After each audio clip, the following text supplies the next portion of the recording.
Bienvenue sur notre chaîne. Aujourd'hui, nous nous plongeons dans l'une des histoires les plus fascinantes et mystérieuses de la Bible. Le moment où Dieu a transformé le puissant roi Nabuchodonosor en animal. Vous êtes-vous déjà demandé pourquoi un roi aussi puissant que Nabuchodonosor finissait par ramper sur quatre pattes, mangeant de l'herbe et vivant comme une bête? Et qu'est-ce qui a pu amener Dieu à prononcer un jugement aussi dramatique? Et qu'est-ce que cela signifie pour nous aujourd'hui? Cette histoire est pleine de leçons sur l'orgueil, la puissance et la souveraineté de Dieu. Et croyez-moi, vous ne voulez pas manquer l'incroyable transformation qui se produit à la fin.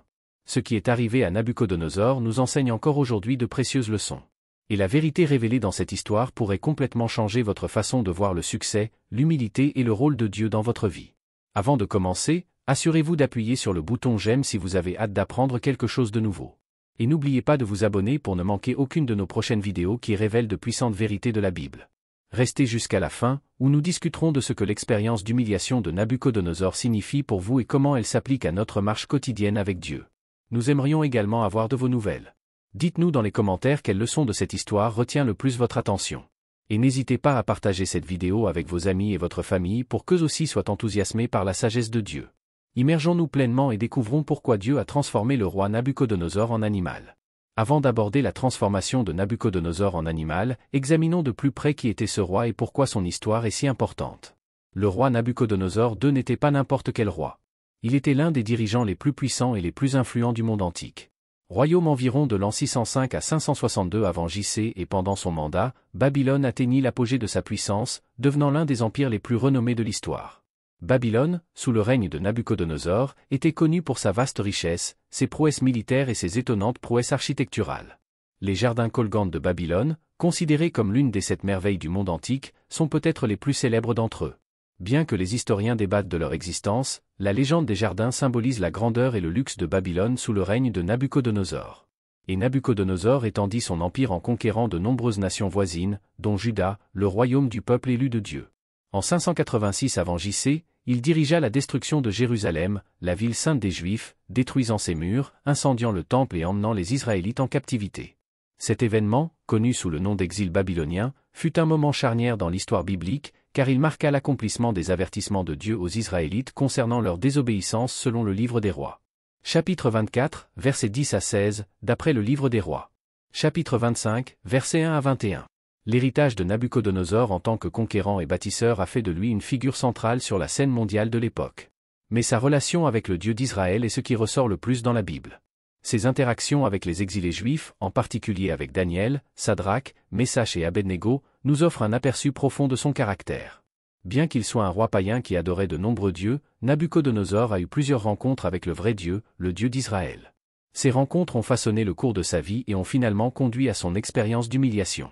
Dans le livre de Daniel, nous voyons pour la première fois Nabuchodonosor rencontrer la puissance de Dieu alors qu'il fait des rêves troublants qu'aucun de ses magiciens, enchanteurs ou sages ne pouvait interpréter. C'est Daniel, un jeune captif hébreu, qui interpréta ses rêves, révélant les mystères que Dieu lui avait confiés. Dans Daniel chapitre 2, Daniel interprète le rêve de Nabuchodonosor concernant une grande statue faite de différents matériaux, représentant différents royaumes. Courageusement, il dit au roi que son pouvoir et son succès viennent du Dieu du ciel. Nous lisons Daniel chapitre 2, versets 37 à 38, « Votre Majesté, vous êtes le roi des rois. Lui, Dieu du ciel, vous a donné la domination, la puissance, la force et la gloire entre vos mains. Il a placé tous les hommes, les bêtes des champs et les oiseaux du ciel. Où qu'ils vivent, il l'a établi comme dirigeant sur eux tous. Vous êtes la tête d'or. » Ce verset est essentiel car il établit que l'autorité de Nabuchodonosor a été accordée par Dieu lui-même. Et bien qu'il soit un roi païen, l'accession au pouvoir de Nabuchodonosor et son vaste empire faisaient partie du plan souverain de Dieu. Dieu l'a placé dans cette position d'influence, tout comme Dieu gouverne l'ascension et la chute de tous les dirigeants et empires romains, chapitre 13, verset 1. Cependant, une grande puissance s'accompagne parfois d'une grande fierté. Le cœur de Nabuchodonosor, comme celui de nombreux dirigeants à travers l'histoire, était élevé d'orgueil. Alors que son empire prospérait et obtenait un succès monumental, Nabuchodonosor commença à s'en attribuer toute la gloire. Au lieu de reconnaître la main de Dieu dans ses victoires et ses réalisations, Nabuchodonosor est tombé dans le piège de l'auto-exaltation. L'un des exemples les plus frappants de la fierté de Nabuchodonosor est sa réaction face aux amis de Daniel Sadrach, Meshach et Abednego, lorsqu'il refusa de se prosterner devant une image dorée que Nabuchodonosor avait érigée. Il était tellement furieux de leur défi qu'il ordonna de les jeter dans un four brûlant. Mais jusque-là, lorsque Dieu les sauva miraculeusement des flammes, Nabuchodonosor n'avait pas pleinement compris la profondeur de l'autorité de Dieu. Bien qu'il ait reconnu Dieu comme le Dieu qui sauve Daniel, chapitre 3, versets 28 à 29, son cœur restait impénitent et plein d'orgueil. La deuxième rencontre de Nabuchodonosor avec la puissance de Dieu s'est produite sous la forme d'un rêve mystérieux et troublant. Au chapitre 4 de Daniel, nous sommes présentés avec ce rêve qui a secoué Nabuchodonosor, malgré son statut de dirigeant le plus puissant du monde antique. Au début du chapitre, Nabuchodonosor commence par raconter son rêve dans ses propres mots, montrant que, même s'il était roi, quelque chose dans cette vision le laissait profondément perturbé et désespéré de réponse.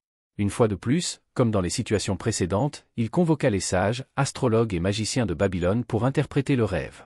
Cependant, aucun d'entre eux n'a pu proposer d'explication. Il est important de souligner ici que, même si ces hommes étaient considérés comme des experts dans la sagesse et les arts mystiques de Babylone, ils étaient impuissants face à un message divin. Il s'agit d'un contraste significatif puisque le livre de Daniel répète sans cesse que la sagesse et la révélation de Dieu surpassent toujours la sagesse humaine. Finalement, Daniel, connu sous son nom babylonien, Belcésar, fut appelé. Daniel avait déjà démontré sa capacité divine à interpréter les rêves dans les chapitres précédents, mais cette fois, le message serait plus personnel et plus sévère. Le roi Nabuchodonosor faisait confiance à Daniel parce qu'il reconnaissait en lui l'esprit des dieux saints. Daniel, chapitre 4, verset 18. Mais je ne comprenais toujours pas le vrai Dieu derrière la sagesse de Daniel. Plongeons-nous dans le rêve que Nabuchodonosor décrit dans Daniel, chapitre 4, verset octobre 2012. Cette image d'arbre est puissante et symbolique. L'arbre était majestueux, dominant tout, offrant refuge et subsistance à toutes les créatures sur terre. Cet arbre représente le royaume de Nabuchodonosor. Babylone, à cette époque, était la superpuissance mondiale. Le roi Nabuchodonosor était le roi de la sagesse humaine. Il avait conquis des nations, contrôlé de vastes ressources et offert refuge à de nombreuses personnes sous son règne. Nabuchodonosor lui-même était au sommet de sa puissance, et comme l'arbre, il était considéré comme la source de force, de prospérité et de sécurité pour son peuple. L'arbre était visible jusqu'aux extrémités de la terre, une image appropriée pour Nabuchodonosor, qui se considérait comme le souverain du monde connu. L'empire de Babylone s'étendait sur de vastes territoires et son roi était le symbole du pouvoir, de la richesse et de la domination. Cependant, ce qui suivit dans le rêve révéla que cette grandeur ne durerait pas éternellement. Dans Daniel chapitre 4, versets 13 à 14, le roi continue dans les visions que j'ai eues alors que j'étais allongé sur mon lit, j'ai regardé et j'ai vu devant moi un saint, un messager, qui descendait du ciel. Il appela d'une voix forte et lui dit, « Abattez l'arbre et coupez ses branches, ôtez ses feuilles et dispersez ses fruits, afin que les animaux qui sont sous lui et les oiseaux de ses branches s'enfuient. » C'est là que le rêve prend une tournure dramatique. L'arbre majestueux et florissant reçoit l'ordre d'être abattu par un messager céleste. Cela symbolise la chute de Nabuchodonosor, qui se trouvait autrefois à l'aube du succès humain. Les branches sont coupées, les feuilles sont enlevées et les animaux s'enfuient. Le royaume que Nabuchodonosor avait construit serait bouleversé et le roi lui-même serait démis de ses fonctions d'autorité. Cependant, le rêve ne s'est pas terminé par une destruction totale. Dans Daniel 4, 15, nous lisons, « Mais laissez la souche et ses racines, liées de fer et d'airain, dans la terre, dans l'herbe des champs. » Le fait que la souche reste intacte avec ses racines est significatif. Cela représente un espoir de restauration. Dieu, dans sa miséricorde, ne détruirait pas complètement Nabuchodonosor ni son royaume, mais l'humilierait sévèrement jusqu'à ce qu'il reconnaisse la souveraineté de Dieu. Le fait que le moignon soit lié avec du fer et du bronze indique également que la chute de Nabuchodonosor serait limitée et sous contrôle. C'est un rappel de la grâce de Dieu. Même en cas de jugement, il y a toujours une opportunité de rédemption lorsque nous nous humilions devant lui. À ce stade, Daniel, profondément préoccupé par l'interprétation, explique le rêve à Nabuchodonosor. Dans Daniel, chapitre 4, versets 24 à 25, Daniel dit, « Voici l'interprétation, votre majesté, et voici le décret que le Très-Haut a émis contre mon seigneur le roi. Tu seras séparé du peuple et tu vivras avec le peuple. Animaux sauvages. Il mangera de l'herbe comme des lapins et sera touché par la luminosité du ciel. Sept temps passeront sur vous, jusqu'à ce que vous reconnaissiez que le Très-Haut est souverain sur tous les royaumes de la terre et vous donne qui il veut. » Les paroles de Daniel ont dû choquer le fier roi. L'arbre représentait Nabuchodonosor et sa chute signifiait qu'il perdrait la raison et sa dignité royale. Le jugement de Dieu priverait Nabuchodonosor de son courage et de son statut, le forçant à vivre comme un animal. Il mangerait de l'herbe comme un lapin et serait exposé aux éléments, séparé de la civilisation humaine. Cette étrange punition consistant à vivre comme une bête sauvage visait à enseigner à Nabuchodonosor une profonde leçon, à savoir que seul Dieu est souverain sur tous les royaumes terrestres. L'expression cette fois fait référence à une période de 7 ans. Pendant cette longue année, Nabuchodonosor fut humilié et réduit à une existence semblable à celle d'un animal jusqu'à ce qu'il reconnaisse la suprématie de Dieu. Il ne s'agissait pas d'une punition arbitraire, mais d'une punition spécifiquement destinée à humilier l'homme le plus puissant de la terre et à lui montrer que, malgré tous ses rêves, il était toujours soumis à l'autorité du Créateur. Daniel appelle également Nabuchodonosor au verset 27. Par conséquent, votre majesté, acceptez mon conseil, renoncez à vos péchés en faisant ce qui est juste, et à votre méchanceté en étant bon envers ceux qui sont opprimés. Peut-être qu'alors votre prospérité continuera. Dans ce verset, Daniel exhorte le roi à se repentir. Il propose à Nabuchodonosor une issue. S'il se détournait de son orgueil et de sa méchanceté et reconnaissait la justice de Dieu, ce sort pourrait peut-être être évité. L'appel de Daniel reflète le cœur de Dieu, qui offre toujours une opportunité de repentance et de restauration. C'était un acte de grâce, une dernière occasion pour Nabuchodonosor de s'humilier volontairement contre Dieu. Malheureusement, comme nous le verrons dans la suite du récit, Nabuchodonosor n'a pas immédiatement prêté attention à la nouvelle. Son orgueil continuait de dominer son cœur et le jugement que Dieu avait annoncé allait bientôt se réaliser. Malgré la nouvelle claire et souveraine de Dieu à travers le rêve et son interprétation par Daniel, le cœur de Nabuchodonosor restait endurci par l'orgueil. Pendant une année complète après le rêve, le roi eut toutes les occasions de s'humilier et de reconnaître la souveraineté de Dieu. Cependant, il a continué à se délecter de ces événements et à se réjouir de la gloire de son propre pouvoir. L'orgueil, sans contrôle et sans regret, était sur le point de le conduire à une chute dramatique. La Bible nous dit qu'exactement un an plus tard, comme si le temps avait atténué l'urgence de la nouvelle, Nabuchodonosor traversait le toit de son palais royal à Babylone. Cette scène est symbolique, elle montre Nabuchodonosor contemplant son empire d'en haut, tel qu'il se voyait lui-même, exalté et intouchable. Le palais royal lui-même était une structure magnifique, ornée de luxe et entourée par la beauté des vastes jardins et des autres merveilles de la ville.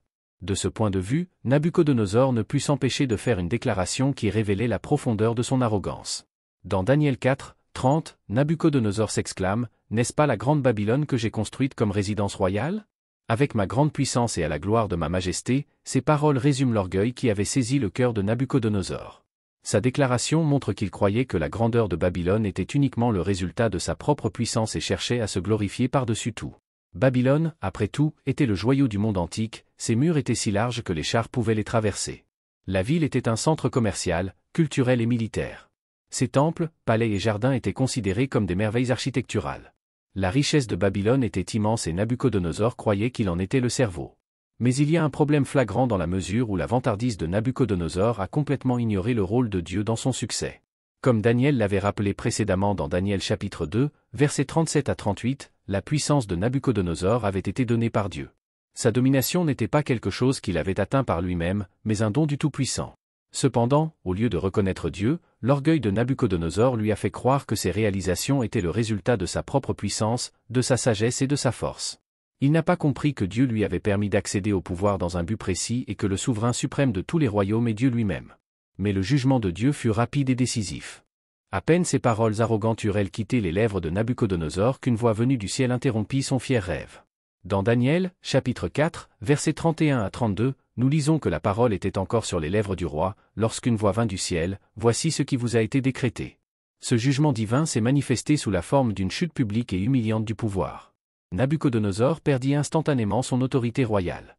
Le même roi qui s'était vanté de sa puissance et de sa gloire a été dépouillé de tout ce qu'il chérissait. Son statut, sa richesse, son trône, tout lui fut enlevé en un instant par la justice de Dieu. Mais le jugement ne s'arrête pas à la perte de son trône. Nabuchodonosor fut atteint d'un état qui peut être décrit comme une forme de folie. Il était séparé de la société humaine et vivait comme un animal, un châtiment qui reflétait clairement la fierté qu'il nourrissait. Le grand roi qui dirigeait autrefois de vastes terres rampait désormais sur le sol, mangeant de l'herbe comme un bœuf, incapable même de raisonner comme un être humain. Il était trempé dans les embruns du ciel, exposé aux éléments, et ses cheveux poussaient longs comme les plumes d'un aigle, et ses ongles comme les griffes d'un œuf. Daniel, chapitre 4, verset 33. L'image de Nabuchodonosor, le souverain autrefois glorieux, maintenant réduit à cet état animal, est l'une des démonstrations les plus puissantes de la capacité de Dieu à humilier les orgueilleux. Cette transformation dramatique de la splendeur royale en une existence animale est une nouvelle claire pour nous tous. L'expérience de Nabuchodonosor révèle le sérieux avec lequel Dieu considère l'orgueil humain. L'orgueil nous aveugle à la réalité de l'autorité de Dieu, nous faisant attribuer du mérite à des choses qui n'appartiennent qu'à lui. Lorsque nous nous élevons et refusons de reconnaître la main de Dieu dans nos vies, nous courons le risque d'être humiliés. La condition de Nabuchodonosor a duré 7 fois, ce que la plupart des érudits interprètent comme 7 ans.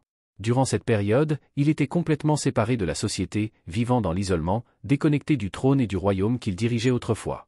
La durée de 7 ans était significative, elle était suffisamment longue pour briser l'orgueil de Nabuchodonosor et lui apprendre qu'il dépendait entièrement de Dieu pour tout. Maintenant, à ce stade, la question se pose de savoir pourquoi Dieu a transformé Nabuchodonosor en animal, Pourquoi Dieu a-t-il choisi un jugement aussi drastique et humiliant pour ce roi puissant? La réponse réside dans une leçon profonde que Dieu enseignait à Nebuchadnezzar, et à travers lui, à nous tous, sur la souveraineté de Dieu et les dangers de l'orgueil humain. La transformation de Nabuchodonosor en animal n'était ni une punition arbitraire ni une démonstration aléatoire de la puissance de Dieu. Il s'agissait d'un acte délibéré destiné à amener le roi à une profonde humilité et à s'excuser. Nabuchodonosor avait atteint les sommets de la puissance terrestre, mais dans son cœur, il croyait que son succès était entièrement dû à lui. Il était devenu la personnification de l'orgueil, un trait contre lequel la Bible met constamment en garde. La première et la plus importante leçon que Nabuchodonosor a dû apprendre concernait la souveraineté absolue de Dieu. Le royaume de Nabuchodonosor était vaste et, dans son esprit, son pouvoir était inébranlable. Il avait fait de Babylone une merveille du monde antique, et il s'en était pleinement attribué le mérite. Mais Nabuchodonosor avait oublié la vérité fondamentale selon laquelle tout royaume, chaque dirigeant et chaque événement existe sous l'autorité de Dieu. Le psaume chapitre 24, verset 1, nous rappelle que le Seigneur est la terre et tout ce qu'elle contient, le monde et ceux qui l'habitent. Comme Daniel l'avait interprété dans le rêve du roi, c'est Dieu qui a donné son pouvoir à Nabuchodonosor. Mais Nabuchodonosor ne s'en est pas rendu compte et s'est plutôt glorifié. La transformation en animal était pour Dieu un moyen puissant de démontrer que le pouvoir et le statut de Nabuchodonosor dépendaient entièrement de Dieu. En un instant, Dieu pourrait tout enlever, même le courage et la dignité humaine de Nabuchodonosor. Le livre des Proverbes nous met en garde à plusieurs reprises contre les conséquences de l'orgueil. Dans Proverbes chapitre 16, verset 18, il nous est dit, « L'orgueil précède la destruction, et l'esprit hautain précède la chute. » La chute du pouvoir de Nabuchodonosor était le résultat direct de son orgueil. Il s'était exalté au point de se croire au-dessus de toute responsabilité, même devant Dieu. Et pourtant, sa chute nous rappelle de manière dramatique que personne, aussi puissant soit-il, n'est à l'abri du jugement de Dieu. Après cette longue année, la Bible nous dit que la stature de Nabuchodonosor a été restaurée, mais cette restauration n'a eu lieu que lorsqu'il a levé les yeux au ciel.